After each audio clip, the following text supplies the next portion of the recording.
problème de ta vie ne restera. Cette église s'appelle l'église Action du Sang de l'Agneau. J'ai constaté deux choses dans l'agneau. L'agneau est pur. Et il ne fait pas passer l'impureté. Alléluia, alléluia. L'agneau, il est pur et l'impureté ne passe pas chez lui. Alléluia.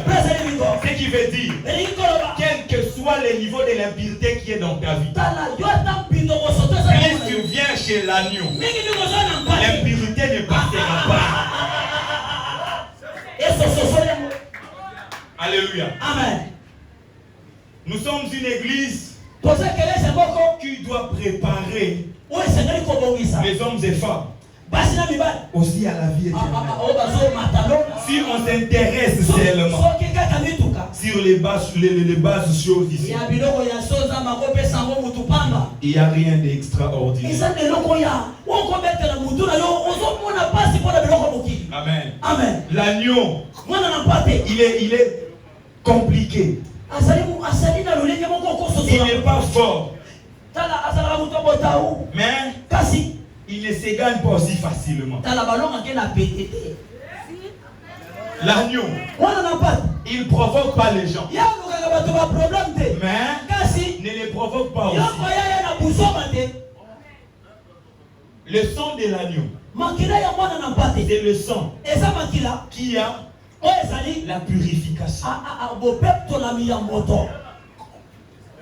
Le sang de l'agneau, c'est le seul sang qui peut couvrir et effacer. Alors l'ennemi,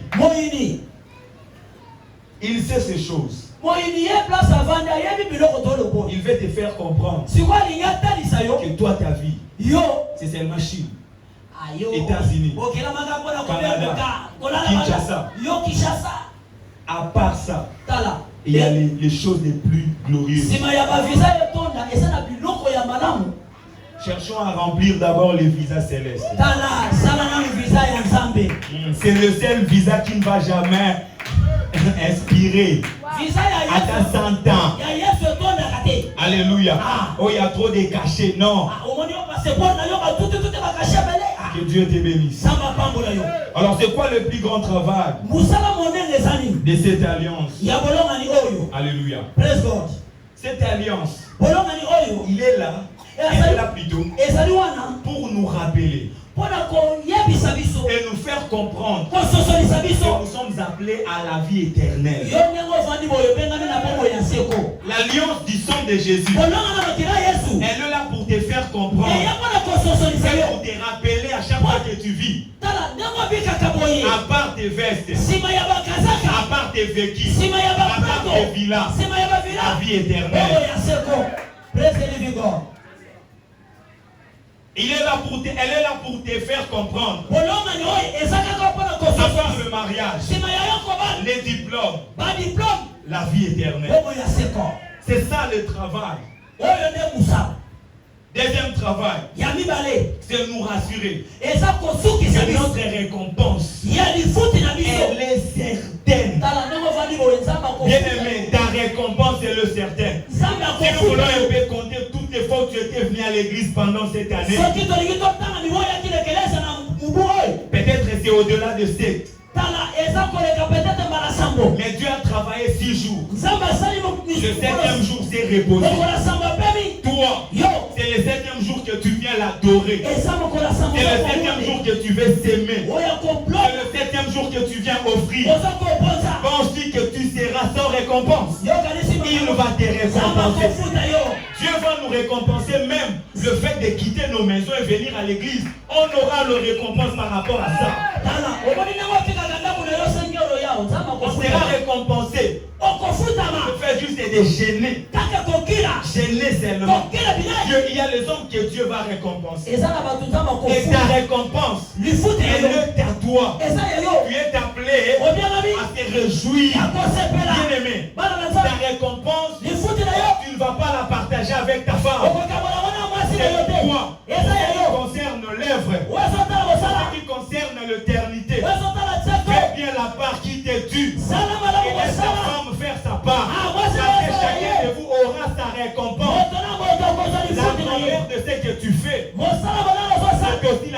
de la récompense que tu auras. C'est pourquoi un bon mari, il va pousser sa femme aux bonnes œuvres. Il va pousser sa femme à l'œuvre de Dieu. Une bonne femme va pousser son mari aux bonnes œuvres, à l'œuvre de Dieu, sachant que nous aurons nos récompenses. Parce que si nous aimons vraiment nos femmes et nos enfants, nous devions préparer aussi leur joie éternelle.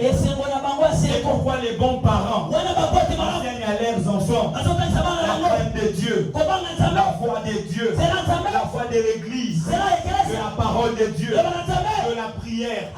J'aimerais te rassurer, ce que tu fais, tu ne le fais pas pour ton mari ou pour ta femme, tu le fais pour Dieu. Tu es en train de rendre un service à Dieu. Notre Dieu, il rémunère tous ceux qui viennent. Bien-aimé, ta rémunération elle est certaine par rapport à ce que tu fais. C'est pourquoi fais-le bien. Alléluia. Fais-le bien. Fais-le bien. Alléluia. Amen. Fais-le bien parce que tu vas te réjouir. Ta jouissance sera royale, je te rassure. Ta jouissance sera royale.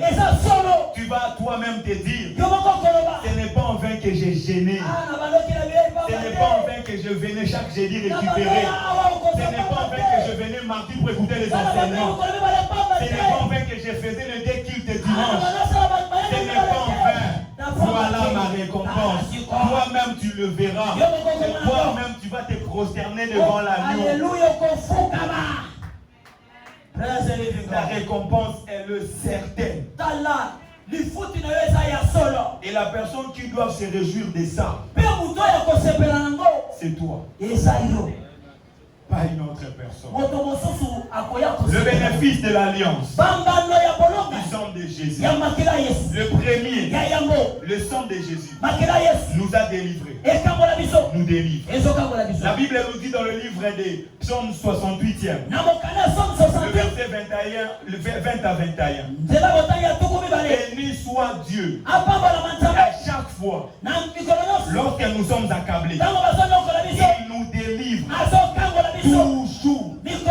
C'est toujours qu'il nous délivre. J'aimerais te dire, ta délivrance n'est pas liée à ce que tu avais fait le vendredi. Ta délivrance, c'est chaque jour. C'est chaque jour. Le matin, il te délivre. Le midi, il te délivre. La nuit, il te délivre. Dans ton sommeil, il te délivre. Il te délivre sans te dire. Il délivre tes enfants sans leur dire. Il délivre tes parents sans leur dire. Parce qu'il est pour nous les dieux de délivrance et il sait nous garantir de la mort. Il n'est pas seulement le Dieu du mariage. Il n'est pas seulement le Dieu de voyage. Mais il est aussi le Dieu de délivrance. La délivrance, c'est ça notre Dieu. Notre Dieu, il aime nous délivrer pour manifester sa puissance. Notre Dieu aime nous délivrer pour faire comprendre à Satan que ces hommes et femmes m'appartiennent. Ce n'est pas en vain que j'avais fait couler mon sang à la croix.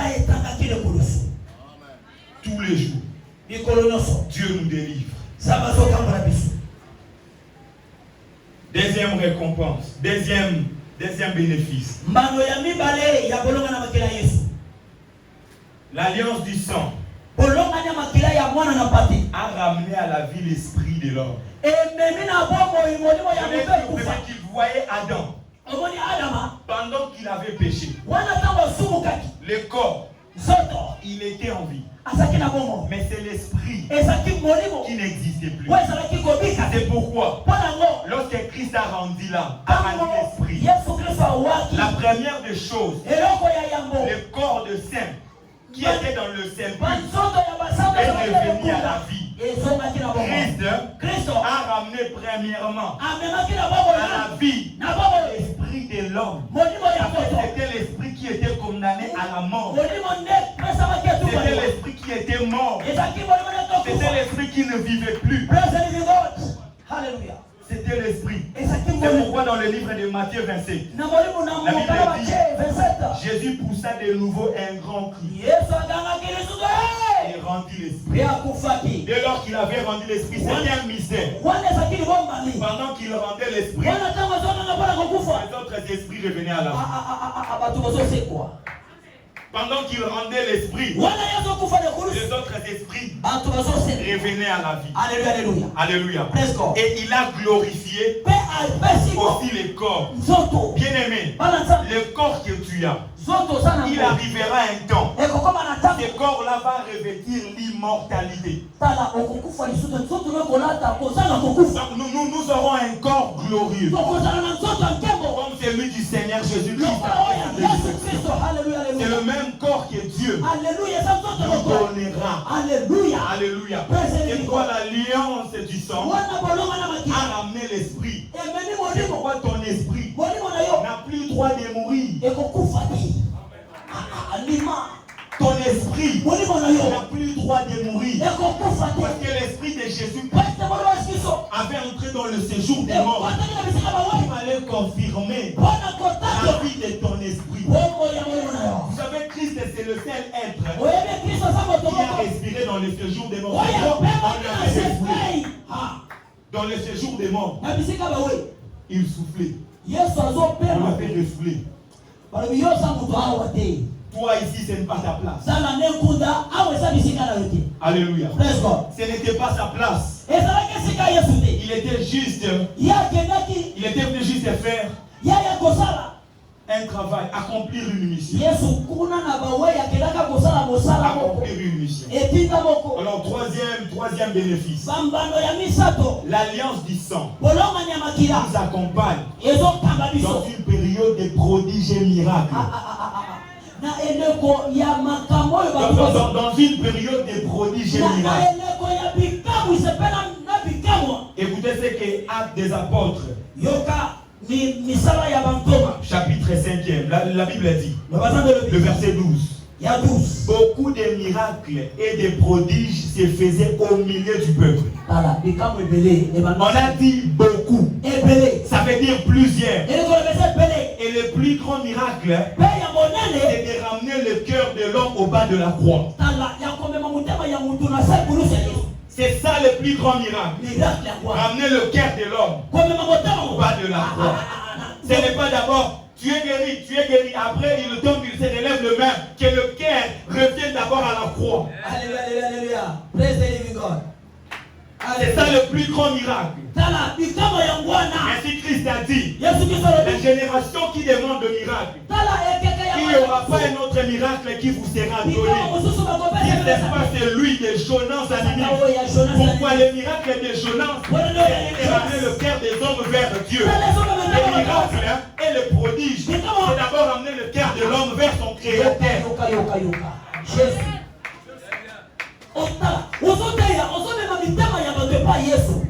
Le cœur de famille vers Dieu, le cœur de parents vers Dieu, le cœur des enfants vers Dieu. C'est ça les miracles selon Dieu. D'abord.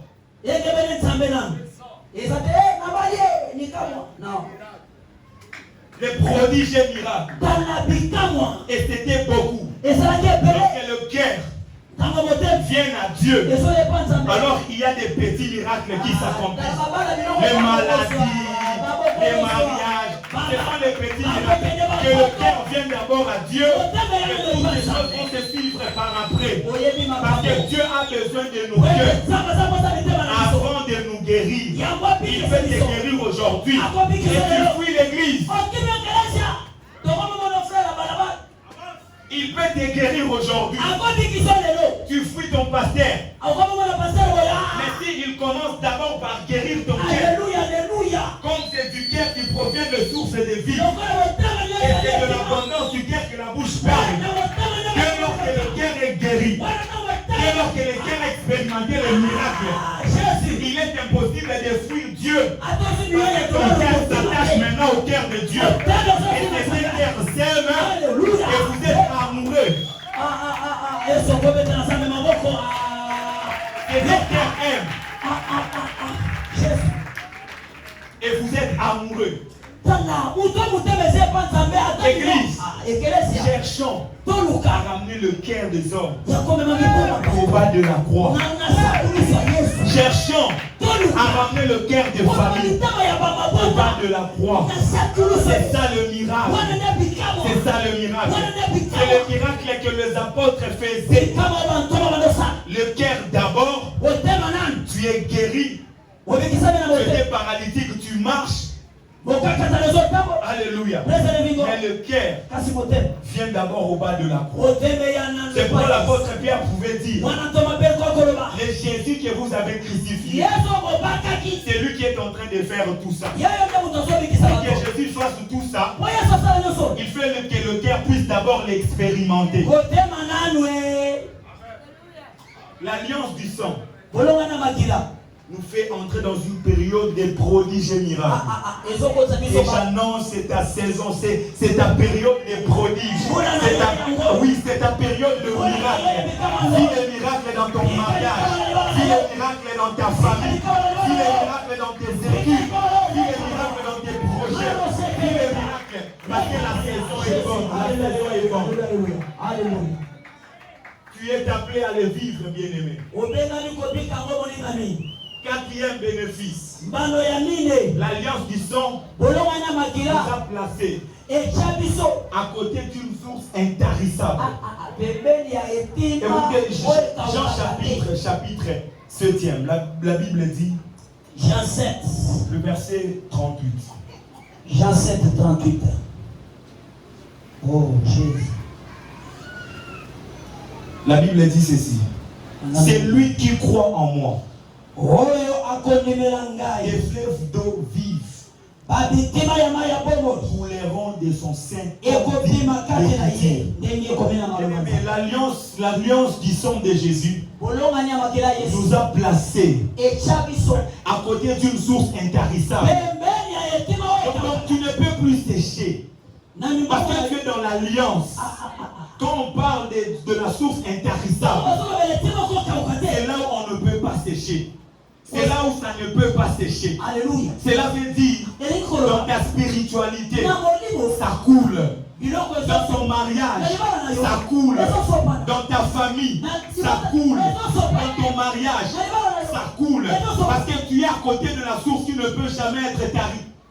C'est matin, midi, soir que ça coule. C'est matin, midi, soir et ça coule.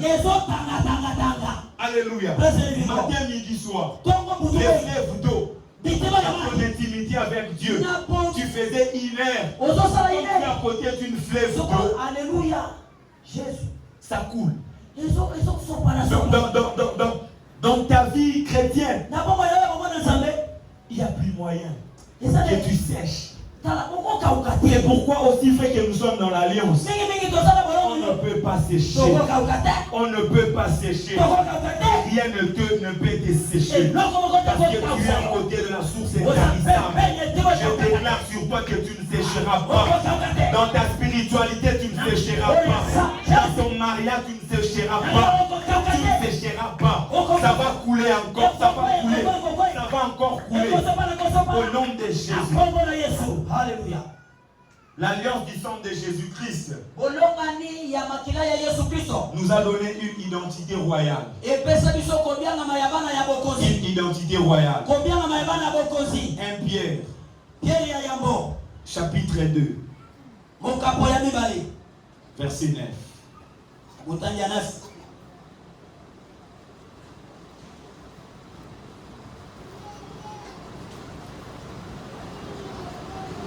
Vous, au contraire,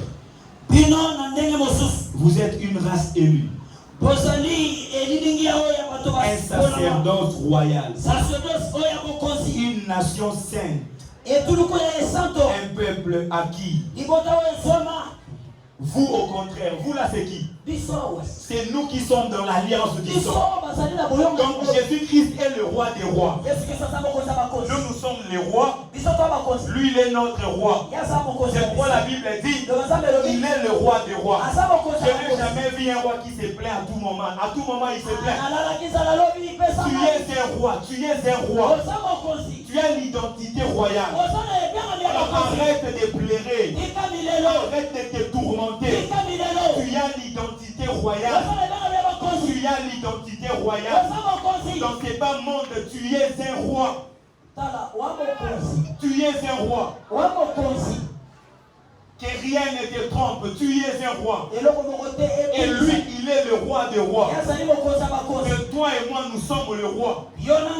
Parce que c'est le bénéfice que nous avions dans cette alliance.